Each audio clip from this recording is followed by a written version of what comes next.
Visakha steel ప్లాంట్లో 36 సంవత్సరాలు గతంలో ఎప్పుడూ జరగనంత ఘోరమైన ప్రమాదం నిన్న జరిగింది. నిన్న చూసాం.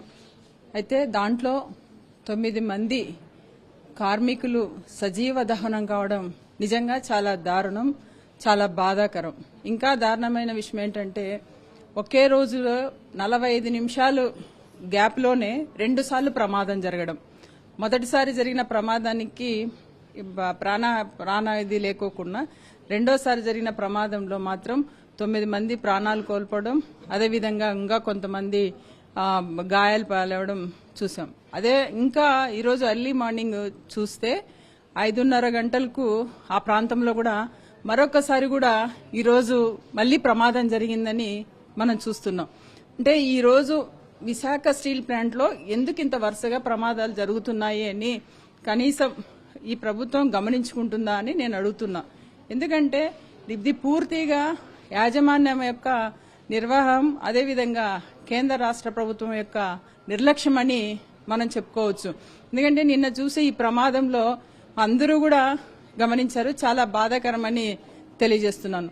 మీరందరూ కూడా ఈరోజు ఈ స్టీల్ ప్లాంట్లో పనిచేసే కార్మికులకు వీళ్ళు ఈరోజు నిన్న మంత్రులు గాని డిప్యూటీ సీఎం గారి అందరూ వెళ్లడం జరిగింది.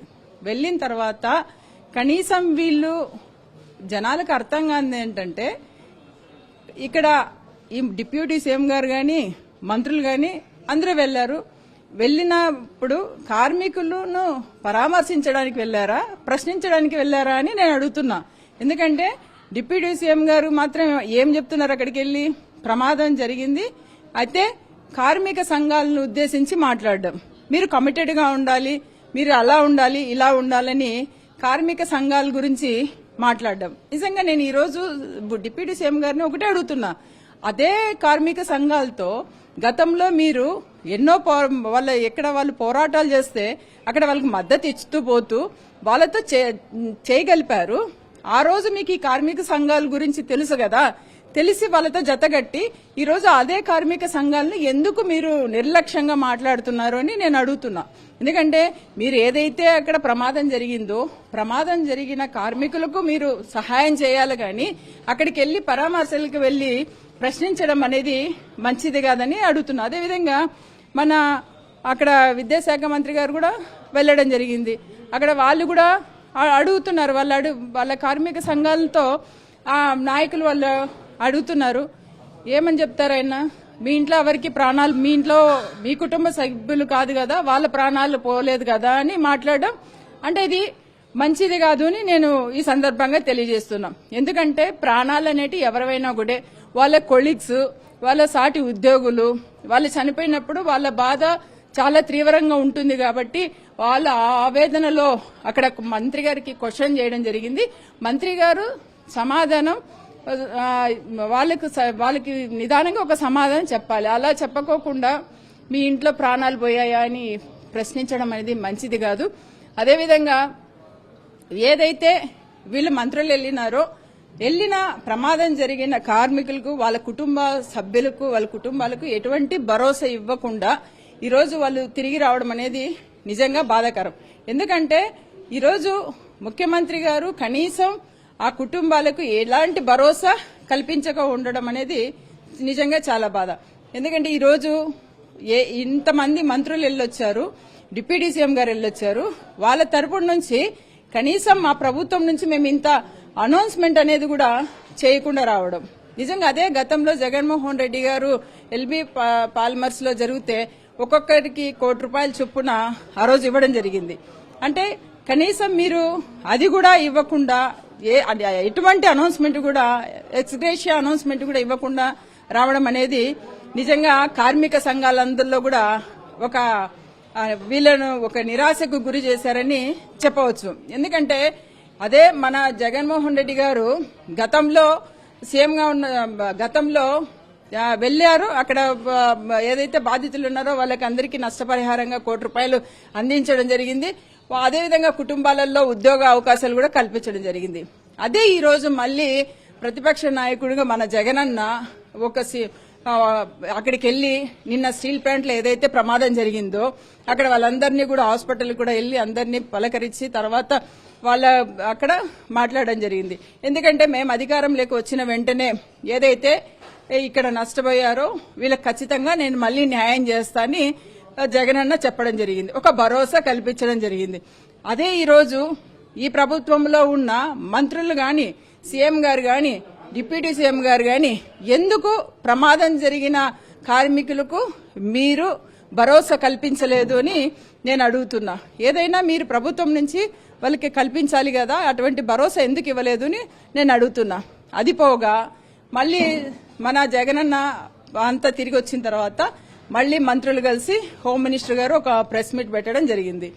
ఆమె ఏం చెప్తారు, వచ్చి వెళ్లారు, ఇది ఒక రాజకీయంగా చూస్తున్నారు అంటే ఎక్కడ రాజకీయము? ఒక ప్రాణాలు కోల్పోతే స్టీల్ ప్లాంట్ లో కార్మికులు ప్రాణాలు కోల్పోతే ఆ కుటుంబాలను సందర్శించడం పరామర్శించడం ఇది రాజకీయం ఎట్లా అవుతుంది అని నేను అడుగుతున్నా. ఎందుకంటే ఈరోజు మీరు ఇదే చెప్తున్నాను, హోమ్ మినిస్టర్ గారికి ఇదే చెప్తున్నా. ఆమె అంటారు వాళ్ళ జోబీలో డబ్బులు కాదు కదా ఇచ్చేది అంటారు. ఈ రోజు మేము కూడా అడుగుతున్నాం, మీ జోబీలో డబ్బులు కాదు కదా, ప్రభుత్వం జోబీలో డబ్బులే కదా ఇచ్చేది మీరు, మరి మీరు ఎందుకు ఇవ్వలేదు అని నేను హోమ్ మినిస్టర్ గారికి ఒక సూటి ప్రశ్న అడుగుతున్నా. ఇంకా ఆమె చెప్పడం నిజంగా చాలా బాధాకరం. ఎందుకంటే మీరు ఎటువంటి భరోసా కల్పించకపోవడం ఒకటి, మళ్ళీ పైన ఇలాంటి విమర్శలు చేయడం అనేది మంచిది కాదని హోమ్ మినిస్టర్ గారికి నేను ఈ సందర్భంగా తెలియజేస్తున్నా. అదే మీరు చేసే ఖర్చులలో ఈరోజు చూసుకుంటే మీరు చేసే ఖర్చులలో ఏవైనా మొన్న సింగపూర్ ట్రిప్ అంతా వెళ్ళొచ్చారు, దాంట్లో కోట్లు ఖర్చు పెట్టారు. ఆ కోట్లలో ఈరోజు కాలిన కార్మికులకు ₹1 ఇవ్వలేరా అని నేను అడుగుతున్నా. అదేవిధంగా స్పెషల్ ఫ్లైట్లలో తిరుగుతారు, ఎన్నో కోట్లు ఖర్చు పెడుతున్నారు. ఆ కోట్లలో ₹1 కొన్ని కోట్లు వీళ్ళు మరణించిన కార్మిక సంఘాలకు మీరు ఇవ్వలేరా అని నేను అడుగుతున్నా. అదేవిధంగా ఇంకా చూస్తే యోగాంధ్ర అని వైజాగ్ లో 100 కోట్లు ఖర్చు పెట్టి యోగాంధ్ర చేశారు. దాంట్లో కొన్ని కోట్లు ఖర్చు పెడితే ఇక చనిపోయిన కార్మికులకు మీరు ఇవ్వలేరా అని నేను అడుగుతున్నా.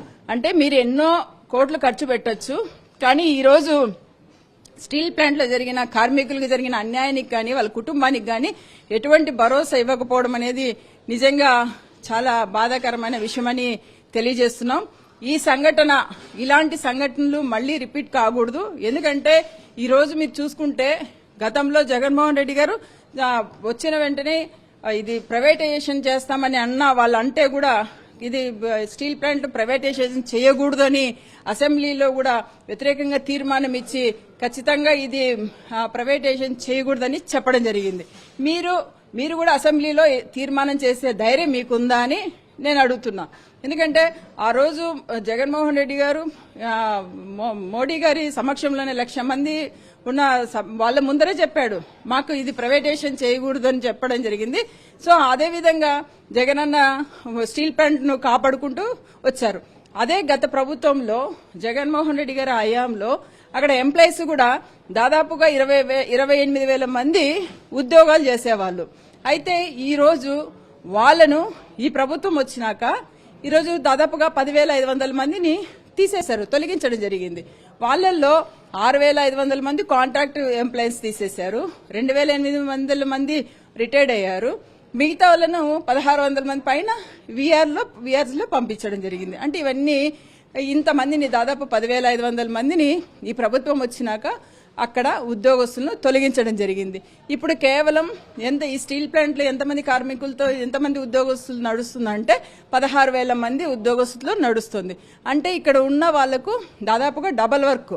సో ఇది కూడా ఒక ప్రెజర్ తో ఈరోజు ఇలాంటి ప్రమాదాలు కూడా జరుగుతున్నాయి. తక్షణమే ఈ ప్రభుత్వం ఇంకా స్పందించడం అంటే ఏదో విజిట్స్ చేయడం కాదు, వాళ్లకు ఆర్థికంగా మంచి భరోసా కల్పించి ఏదైతే మరణించినారో వాళ్ళ కుటుంబాలకు ఉద్యోగ అవకాశాలు కల్పించాలని ఈ సందర్భంగా కోరుకుంటున్నాం. Thank you.